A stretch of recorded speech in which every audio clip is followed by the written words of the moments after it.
श्री शिवाय नमस्तुभ्यम। हर हर महादेव। दोस्तों, आप सभी लोग जानते हैं कि 24 मई 2024 यानी रविवार को पड़ रही है ज्येष्ठ अधिक मास महीने की नवमी तिथि। और दोस्तों, ये वो तिथि है जो ज्येष्ठ महीने में पड़ने वाली सबसे बड़ी तिथि है, क्योंकि यह रविवार के दिन पड़ रही है और इसका बहुत ही बड़ा और विशेष महत्व होता है। पूज्य गुरु जी ने कहा है, अगर कभी भी मौका लग जाए और ज्येष्ठ महीने की नवमी तिथि रविवार को पड़ जाए तो आप लोगों को 1 दीपक और 11 चावल के दाने वाला उपाय तो अवश्य ही करना चाहिए, और इन दोनों का संयोग बहुत ही कम आता है। और दोस्तों, पूज्य गुरु जी ने अपनी शिव महापुराण की कथा में बताया है, इस दिन आपको 11 चावल दाने वाला उपाय तो अवश्य ही करना चाहिए, क्योंकि ऐसा दिन पूरे साल में सिर्फ एक ही बार आता है। और दोस्तों, आप सभी लोग जानते हो कि रविवार का अगर सबसे बड़ा कोई उपाय है तो वो 11 चावल के दाने वाला उपाय है। तो दोस्तों, इस रविवार के दिन आप लोगों को इस 11 चावल दाने वाले उपाय को जरूर करना है। बहुत सारे लोग होंगे जिन लोगों ने इस उपाय को न किया हो, मतलब पूरा साल निकल गया और उन्होंने किसी भी दिन इस 11 चावल के दाने वाले उपाय को न किया हो। पर दोस्तों, आपके पास एक आखिरी मौका बचा हुआ है, जो कि 24 मई के दिन है। तो इस दिन आप लोगों को इस वाले उपाय को जरूर कर लेना है। भले ही आपने पूरे साल भर इस उपाय को ना किया हो, पर अगर आपने इस ज्येष्ठ महीने में पड़ने वाली नवमी तिथि के दिन अगर इस वाले उपाय को कर लिया तो आपको इस उपाय को करने का वो फल मिलेगा जिसकी आपने कभी कल्पना भी नहीं करी होगी। इसीलिए आप लोग इस वाले उपाय को एक बार जरूर कर लेना, ताकि आप लोगों के हाथ से यह मौका ना जा सके और आपको इस उपाय को करने का फल मिल सके। दोस्तों, यह उपाय पंडित जी ने अपनी अभी की ही शिव महापुराण की कथा में बताया है। जिस उपाय को आज हम आपको बहुत अच्छे से समझाने वाले हैं, इस वीडियो को देखने के बाद इस उपाय को समझने के लिए आपको कोई और वीडियो को देखने की जरूरत नहीं पड़ेगी। तो चलिए दोस्तों, उपाय को शुरू करते हैं। कि ये इस ज्येष्ठ महीने के रविवार के दिन ये इतना खास होता है, इतना महत्वपूर्ण होता है। देखा गया है कभी कभी बड़े बड़े पूजा पाठ अनुष्ठान से जो मनोकामना पूर्ण नहीं होते, वो इस ज्येष्ठ महीने के नवमी के दिन एक छोटे से उपाय करने से ही आपकी मनोकामना पूर्ण हो जाती है। और बहुत सारे लोगों ने इस उपाय को किया भी है और उनको इस उपाय को करने का फल भी जरूर मिला है। अगर आप लोग भी इस उपाय को रविवार नवमी के दिन करना चाहते हैं तो आप इस उपाय को पहले अच्छे से समझ लेना, सुन लेना, उसके बाद करना। आपको इस उपाय का फल जरूर मिलेगा। और इस उपाय को कर लेने से आपके घर में चाहे किसी भी प्रकार की दुख और समस्या क्यों ना चल रही हो, आपको उसका कारण भी नहीं पता है कि भाई यह समस्या किस कारण से चल रही है, उसका कुछ भी कारण हो सकता है, जैसे पितृदोष हो सकता है या किसी भी तरह का मंगल दोष भी हो सकता है। तो इस दिन आप लोगों को यह वाला उपाय कर लेना है। यह एक ऐसा उपाय है जिस उपाय को अगर किसी विशेष दिन पर किया जाए तो भाई उस विशेष दिन का जो है वह तो हमें मिलता ही मिलता है, पर हमने उस दिन पर इस उपाय को किया है तो हमें उससे भी बड़ा फल मिलता है, और फल बहुत जल्दी मिलता है, क्योंकि आप इस उपाय को बहुत ही बड़े और विशेष दिन पर कर रहे हो। तो चलिए अब उपाय के बारे में बात करते हैं, लेकिन उससे पहले आप लोगों को यह जानना आवश्यक है कि आखिर यह उपाय किस समय करना है, किसको करना है और कैसे करना है। तो चलिए हम आगे आपको वीडियो में एक एक करके बता देते हैं, लेकिन उससे पहले अगर आप लोग हमारे चैनल पर नए हैं तो हमारे चैनल को सब्सक्राइब कर लेना और इस वीडियो को लाइक करके कमेंट बॉक्स में श्री शिवाय नमस्तुभ्यम ओम नमः शिवाय जरूर टाइप कर देना। और अपने फायदे के लिए, गरीबी दूर करने के लिए इस वीडियो को पूरा देखकर जाना, तभी आपको लाभ की प्राप्ति होगी। यदि आज आपने वीडियो को बीच बीच में से देखा, काट काट कर देखा, तो आपको जीवन में कभी सफलता हासिल भी नहीं। तो दोस्तों, इस 11 चावल के दाने वाले उपाय को हमें इस रविवार के दिन कैसे करना है, किसको करना है, किस समय करना है और कहां पर करना है, ये सारे सवालों के जवाब आपको इस वीडियो में मिल जाएंगे। और जो ये वीडियो देखेगा भाई, उसको 11 चावल के दाने वाला उपाय जरूर करना चाहिए, क्योंकि इस दिन एक चावल के दाने का भी बहुत ही बड़ा और विशेष महत्व होता है। और जब बात आ जाए 11 चावल के दाने की, तो ये सोने पे सुहागा वाली बात हो जाती है, और ये एक बहुत ही बड़ा उपाय हो जाता है इस रविवार नवमी तिथि का। तो अब दोस्तों, इस 11 चावल के दाने वाले उपाय को आखिर करना किसको है, सबसे पहले हम लोग वो बात जान लेते हैं। तो देखो, घर की जो बड़ी माताएं बहनें होती हैं, उन माताओं बहनों में से कोई भी एक बड़ी माता बहन इस वाले उपाय को कर सकती है। और दोस्तों, अगर आप चाहें तो अपने घर में से सभी सदस्यों को भी इसको करवा सकते हैं। अगर किसी व्यक्ति की खुद की कोई मनोकामना है, खुद की कोई दुख और परेशानी है जो कि वो अपने लिए ही करना चाहता है, इस वाले उपाय को तो वह खुद अपने लिए भी कर सकता है।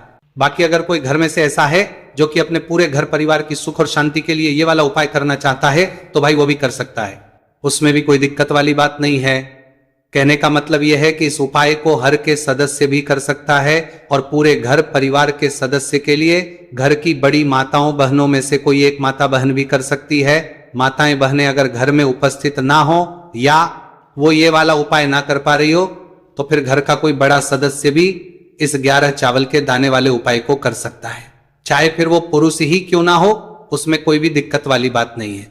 अब दोस्तों, इस 11 चावल के दाने वाले उपाय को हमें करना कहां पर है, हमें इसे शिवजी के मंदिर में जाकर करना है। बहुत सारे लोग प्रश्न करते हैं उपाय को करते समय, क्या हम इस उपाय को घर पर कर सकते हैं? तो इस वाले उपाय को आप घर पर नहीं कर सकते हो। इस वाले उपाय को करने के लिए आपको शिव जी के मंदिर ही जाना पड़ेगा। उसके बाद में दोस्तों जो अगला प्रश्न निकल कर आता है वो ये आता है इस उपाय को लेकर कि आखिर इस उपाय को हमें किस समय करना है, सुबह के समय करना है कि शाम के समय करना है? तो देखो, इस वाले उपाय को आप लोग सुबह के समय भी कर सकते हो और शाम के समय प्रदोष काल में भी कर सकते हो। अब अगर आप पूछो कि भाई सबसे उत्तम समय कौन सा रहेगा इस 11 चावल के दाने वाले उपाय को करने का, तो हम आपसे बस यही कहेंगे कि इस उपाय को आप सुबह के समय करेंगे तो ज्यादा बेहतर होगा। बाकी अगर प्रदोष काल शाम के समय भी करेंगे तो भी अच्छा होगा, उसमें कोई भी दिक्कत वाली बात नहीं है। तो अब दोस्तों जो अगली सबसे बड़ी और महत्वपूर्ण बात आती है वो ये आती है कि सुबह अगर हम उपाय को करेंगे तो हमें कितने बजे से लेकर बजे तक के बीच में करना है, और शाम के समय प्रदोष काल में करेंगे तो हमें कितने बजे से लेकर कितने बजे के बीच में करना है। तो देखो, सुबह जितनी जल्दी हो सके आप उपाय को करने की कोशिश करना। बाकी अगर किसी कारणवश लेट भी हो जाओ, थोड़ी देर भी हो जाए, तो 10 या 11 बजे तक भी आप उपाय कर लेना, पर 12 बजे से ज्यादा देरी ना हो, ठीक है? इस बात का ध्यान रखना। उसके बाद में दोस्तों अगर शाम के समय प्रदोष काल की बात करें, दोष काल का जो समय है होता है वो शाम के 6 बजे से शुरू हो जाता है। मतलब शाम के 6 बजे से लेकर 7 बजे के बीच का जो समय होता है, यह समय प्रदोष काल का समय होता है। पर अभी जो मौसम चल रहा है, इस मौसम में जो है शाम बहुत देरी से होती है, तो आप इस उपाय को 7 या 8 बजे के बीच में भी कर सकते हो। मतलब शाम के 6 बजे से रात 8 बजे के बीच में आप कभी भी इस वाले उपाय को कर सकते हो, उसमें कोई भी दिक्कत वाली बात नहीं है।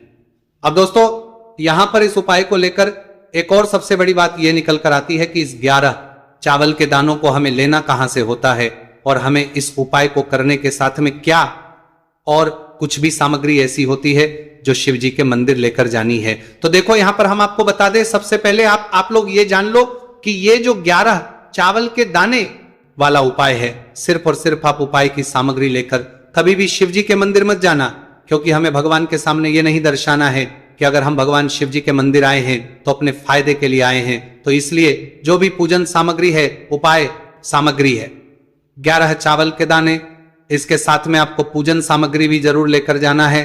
देखो, अगर सुबह के समय उपाय कर रहे हो तो सीधी सी बात है, 1 लोटा जल तो आप लेकर जाओगे ही जाओगे। वही 1 लोटा जल अगर मिट्टी का जल हो तो बहुत अच्छा रहेगा। मिट्टी का जल कैसे बनाया जाता है, इसके लिए हमने पहले से बहुत सारी वीडियोस बना दी है। आपके पास इस दिन एक आखिरी मौका रहेगा मिट्टी का जल शिवजी पर चढ़ाने का और उपाय को करने का, बहुत बड़ा आपको इस दिन फल मिलेगा। तो इसलिए इस दिन हो सके तो भाई मिट्टी का जल चढ़ाना, तो अपने साथ में कम से कम 1 लोटा जल तो आपको लेकर जाना ही जाना है। अगर मिट्टी का जल नहीं है तो घर का जल भी आप इस्तेमाल कर सकते हो। इसके अलावा जो भी पूजन सामग्री है, देखो 11 चावल के दाने ये अलग आपके रहेंगे, और जो आपकी पूजन सामग्री रहेगी वो अलग रहेगी। पूजन सामग्री में आप जो भी चीज लेकर जाना चाहे वो लेकर जा सकते हैं, उसमें कोई भी दिक्कत वाली बात नहीं है। वही अगर हम बात करें शाम के समय की, तो शाम के समय शिवजी पर जल नहीं चढ़ता है, इसीलिए शाम के समय आप लोग एक दीपक तैयार कर ले, जो कि गोलबत्ती का, आटे का, शुद्ध देसी गाय का घी का होगा है। इस बात का आप लोगों को ध्यान रखना है, और इस दीपक को आपको घर से जलाकर नहीं लेकर जाना है, भगवान शिव जी के मंदिर में जाकर ही जलाना है। इस बात का भी आप लोगों को ध्यान रखना है। अब दोस्तों यहां पर हमें इस बात को समझना है कि ये 11 चावल के दाने हमें लेना कहां से है, क्या हमें दुकान से लेकर आना है, या हमें अपने घर से लेना है, या कहां से लेकर आना है, और कौन से चावल लेना है, क्योंकि चावल भी बहुत प्रकार के होते हैं। तो देखो, इन सभी सवालों के जवाब आप लोग एक बात में सुन लो कि भाई ये जो है, इस उपाय में आपको ये नहीं देखना है कि भाई कौन से चावल है, कौन से चावल नहीं है। बस जो भी चावल ले रहे हो वो चावल का दाना सबूत होना चाहिए, मतलब साबुत होना चाहिए, टूटा हुआ नहीं होना चाहिए, कटा पीटा नहीं होना चाहिए। ये बात आपको ध्यान रखना है।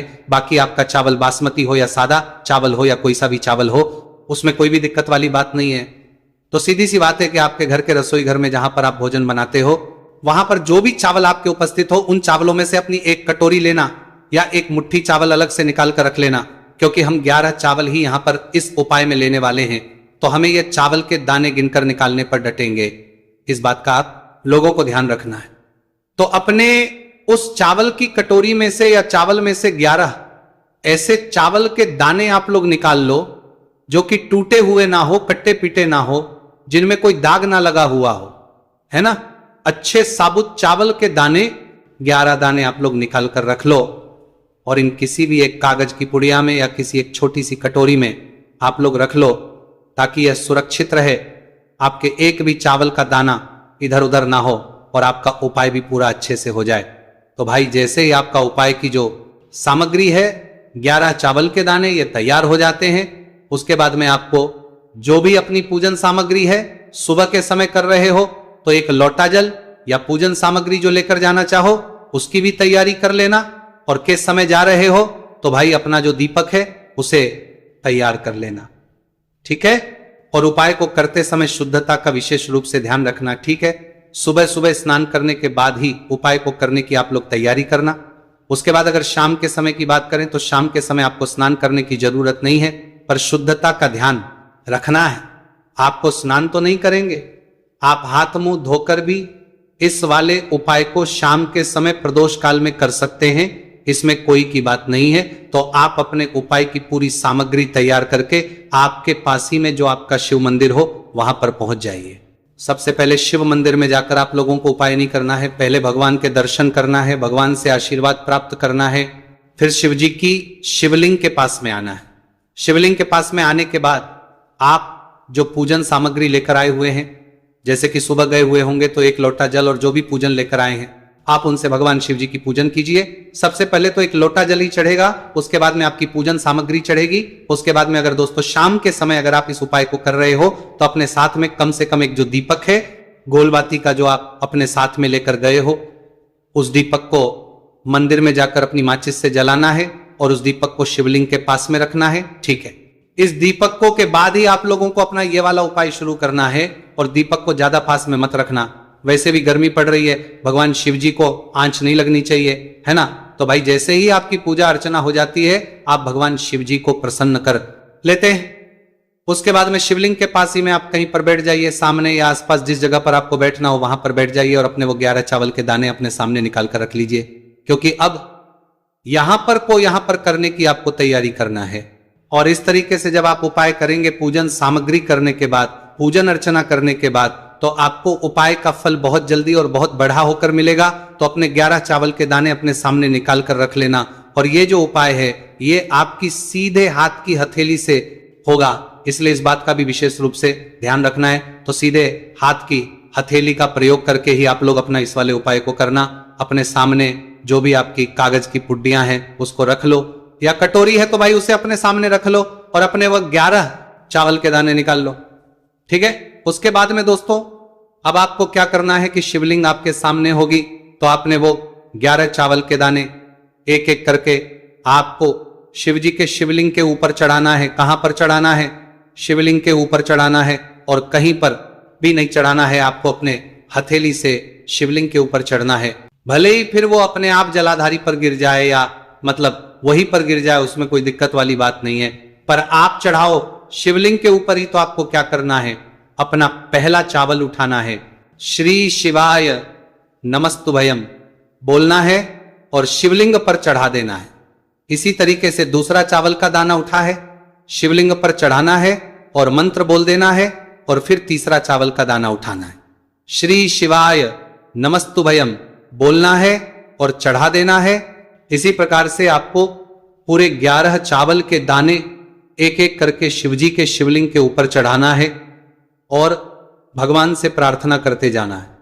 मतलब प्रार्थना तो आपको आखिरी में करना है, पर हर एक के दाने को चढ़ाते समय श्री शिवाय नमस्तु भयम जरूर बोलना है। उसके बाद ही में ये चावल का दाना शिवलिंग के ऊपर आपको चढ़ाना है। जैसे ही आपके 11 चावल के दाने शिवलिंग के ऊपर जाते हैं तो भाई उसके बाद में आपको क्या करना है, भगवान से अपनी मनोकामना बोलना है। मनोकामना भी कब बोलना है? जब आपका 11 चावल का दाना आपके सीधे हाथ की हथेली में हो और आप उसे चढ़ाने के लिए जा रहे हो, श्री शिवाय नमस्तु भयम बोलकर उस आखिरी चावल के उस शिवलिंग के ऊपर चढ़ा देना और भगवान से फिर अपनी वहां मनोकामना बोल देना। जिस मनोकामना के लिए आप लोग अपना ये वाला उपाय कर रहे हो, जिस भी दुख और परेशानी के लिए आप लोग अपना ये वाला उपाय कर रहे हो, उसके बाद में जैसे ही आप अपनी मनोकामना बोल देते हो आपका ये वाला उपाय पूरा हो जाता है। पर दोस्तों उपाय को करने के बाद आप लोगों को 2 मिनट भगवान शिव जी के मंत्र का जाप जरूर करना है। और मंत्र का जाप करने के बाद भगवान एक और बार प्रार्थना करना है अपनी मनोकामना के लिए या अपनी जो भी दुख और परेशानी है उसके लिए। इसके बाद में आप लोग भगवान को देखकर भगवान से प्रार्थना करके उनसे आशीर्वाद लेकर वहां से उठ सकते हैं और अपने घर पर जा सकते हैं। बस दोस्तों, यहां पर यह वाला उपाय पूरा हो जाता है। इस तरीके से जो भी व्यक्ति छोटी छोटी चीजों का ध्यान रखते हुए इस 11 चावल के दाने वाले उपाय को करेगा, निश्चित सी बात उसे उसकी मनोकामना जल्द ही पूर्ण होगी और जो भी दुख और परेशानी है वो भी बहुत ही जल्दी दूर होंगे। और दोस्तों, अगर आपको हमारी ये वीडियो पसंद आई हो तो हमारे इस वीडियो को लाइक और चैनल को सब्सक्राइब जरूर करें। हर हर महादेव, ओम नमः शिवाय। देखिए, मार्गशीर्ष मास के दिनों में विशेषकर भगवान शिव और माता पार्वती और विष्णु भगवान का पूजन किया जाता है। अब साथ ही साथ पूर्णिमा का दिन भी पड़ गया है, तो ऐसा समझ लीजिए आपके जीवन में धन भी आएगा, सुख भी आएगा, धन बढ़ेगा भी, और साथ ही साथ आपके जीवन के सारे संकटों को भगवान शिव जी दूर कर देंगे। तो चलिए सबसे पहले बात कर लेते हैं सबसे पहले उपाय की, जो कि गुरुवार वाले दिन आपको विशेषकर करना है। और इस उपाय को करने से आपकी कोई भी ऐसी इच्छा, कोई भी विश जो अभी तक अधूरी है, पूरी नहीं हो रही है, तो आपकी बड़ी से बड़ी विश और मनोकामना भी पूरी हो जाती है जब आप गुरुवार पूर्णिमा वाले दिन इस पहले उपाय को कर लेते हैं। तो देखिए, आप सभी जानते हैं कि श्री हरि विष्णु जो है उन्हें तुलसी दल सबसे प्रिय है। बिना तुलसी माता के श्री हरि विष्णु अधूरे हैं और बिना तुलसी पत्तों के श्री हरि विष्णु का भोग अधूरा है।